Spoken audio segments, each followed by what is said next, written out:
Greetings everybody, this is Mr. Stockbridge. Let's talk about the behaviors of light. Before we get into classical behaviors, the most important thing you can understand about the speed of light is that it always travels at the same speed, which is roughly 300 million meters per second in a vacuum, and vacuum meaning a complete absence of all air. The speed of light was a mystery for a long time. For centuries, there was debate about whether the speed of light was finite and could be measured, or if it was infinite, meaning that the light was visible everywhere in the universe all at the same instant as soon as the light was emitted. Galileo was the first one to attempt to answer this question in the early 1600s, but he didn't have the right technology, the tools weren't available, and ultimately he was unsuccessful. Success came in 1676 when Ole Romer, I hope I'm pronouncing that right, found a way to measure the speed of light when he noticed that Jupiter's moons, as they orbited that planet, did not always enter Jupiter's shadow at the moment predicted. They would often enter the shadow earlier than predicted, or just a little bit later than the predicted time. And it depended on Earth's distance from Jupiter at the time. So literally it would change by the time of year. By taking careful measurements of the eclipse timings, Romer was able to first measure the speed of light.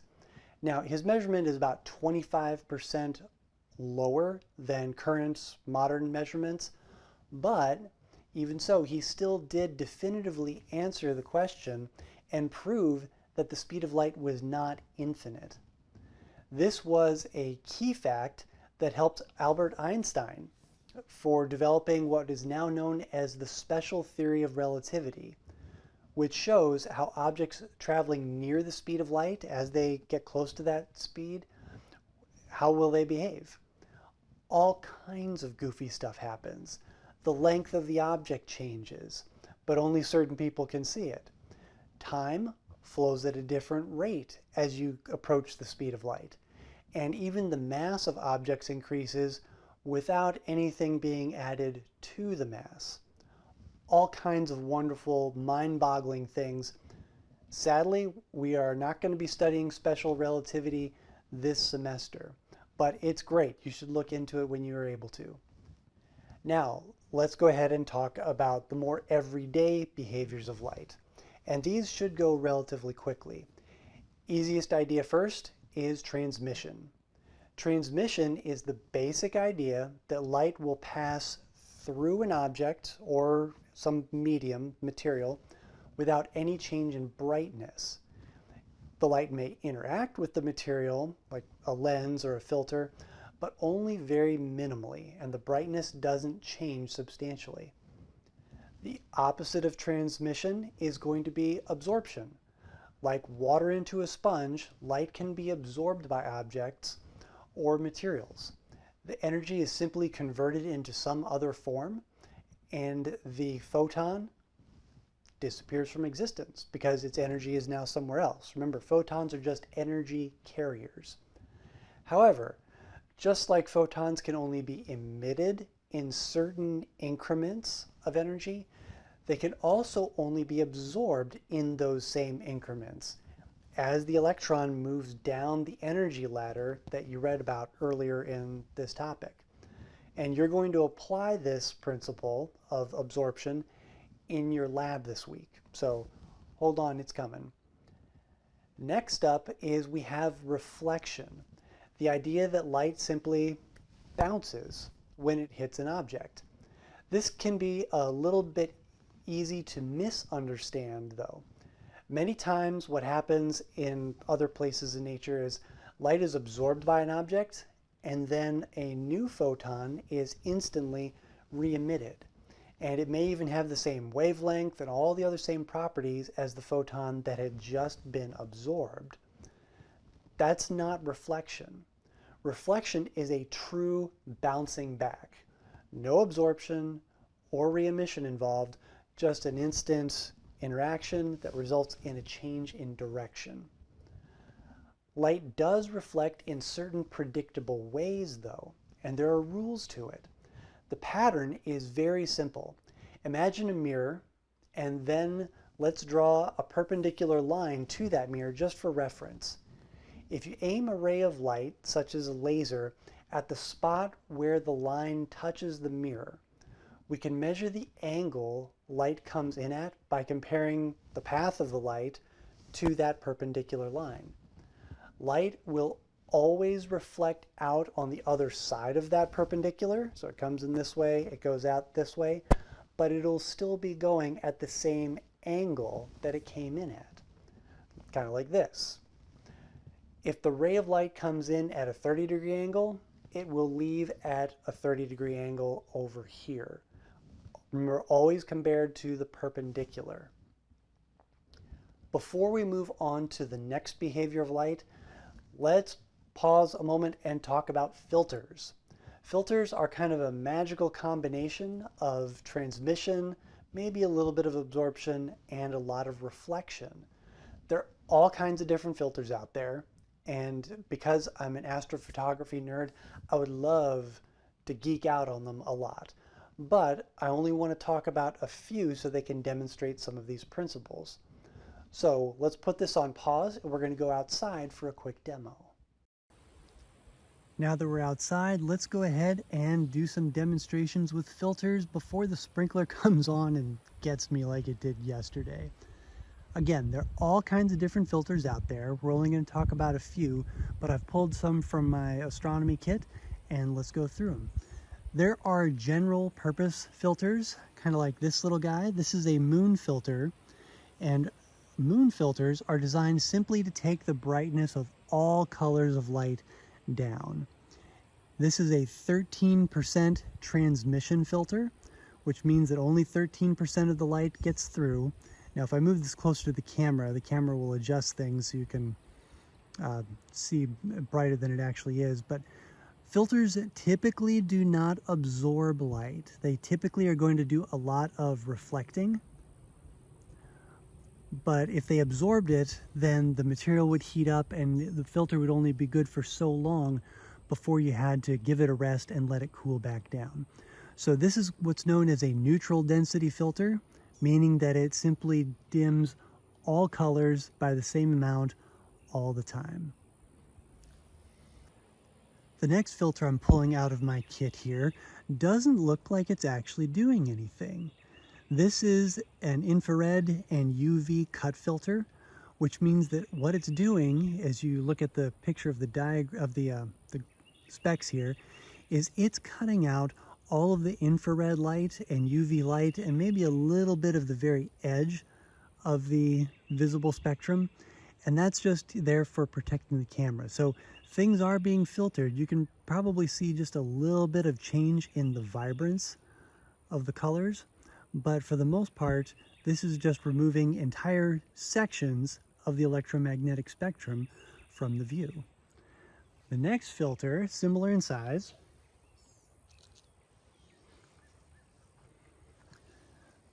this is my solar continuum filter, and you can see that it's doing a great job of reflecting. The solar continuum filter, well, let's try and get it to adjust there, is green.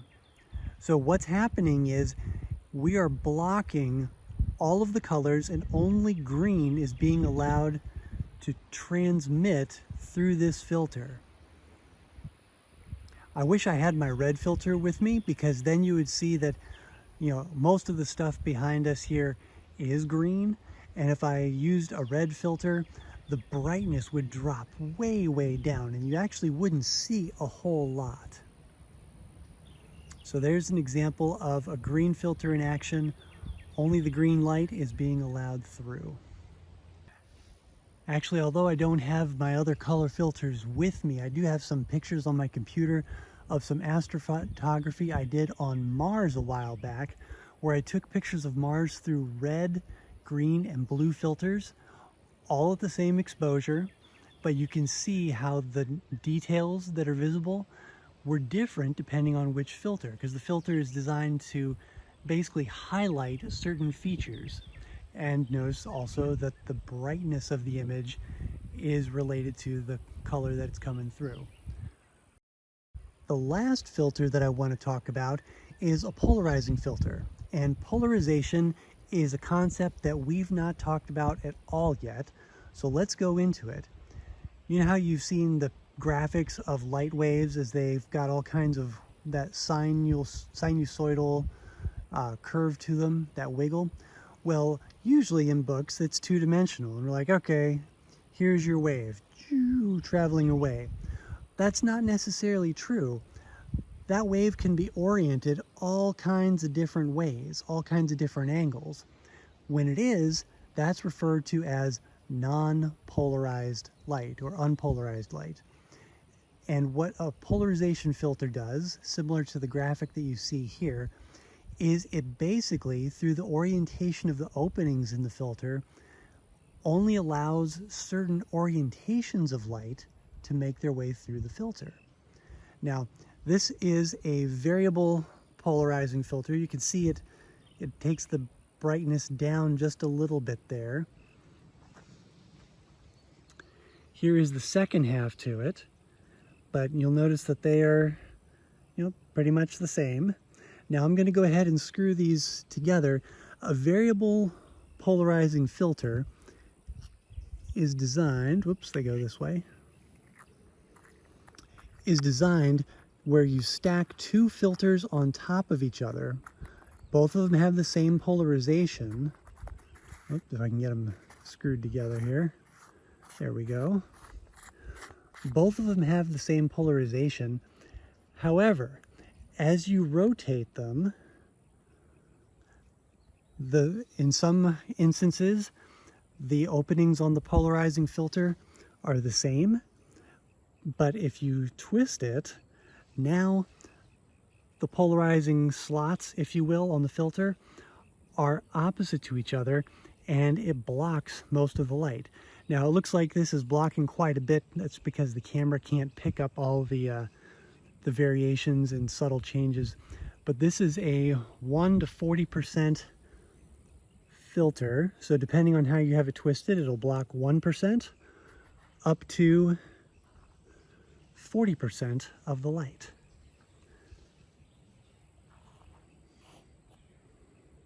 There you go.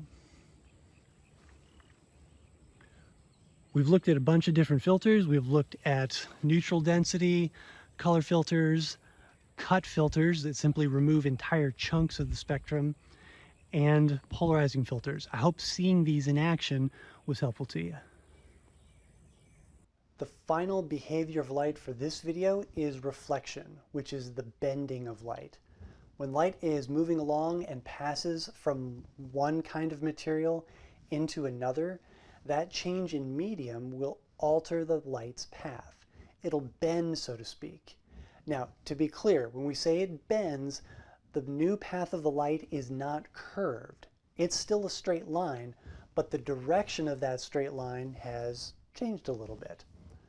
How much the light bends depends on the differences between the medium the light is leaving and the new medium it's entering. One thing that you may hear stated frequently by people, even physics professors, is that light slows down depending on the material it's passing through. Yeah, that's only sort of true. Maybe I'm just being difficult about this, but light always travels at the speed of light. It's always at 300 million meters per second. However, when the light passes through a material, like we talked about earlier, the photons are often absorbed and then instantly re-emitted. And this happens jillions of times. It takes an incredibly small fraction of a second, but it does take some time. Light is still traveling at 300 million meters per second in between these little stoppages, but when you take all of these instantaneous little stoppages and add them up, and you take it all into account, it definitely looks like the light has slowed down. So personally, I prefer to describe this as an apparent change in velocity rather than the velocity of light actually changing. but maybe that's just me. If you measure the new velocity of light, we compare it to the speed of light in a vacuum using this simple equation. The comparison is called the index of refraction, which you see is labeled as n in the equation. Every material, or gas, liquid, solid, whatever the material is, has its own unique index of refraction. The textbook has a table listing n for a whole bunch of different materials. When light passes from one medium to another, the change in the index of refraction, which is sometimes described as change in velocity, is what causes the path of the light to shift or bend. If we measure the angle at which the light hits that boundary between the two materials, we can take that angle measurement and the index of refraction for both of the two materials and predict the angle at which the light is going to leave the material, or its new direction of travel. You'll use applets in this week's homework to explore all of these relationships so you can see it in action and understand what's going on without having to get bogged down in tons and tons of calculations.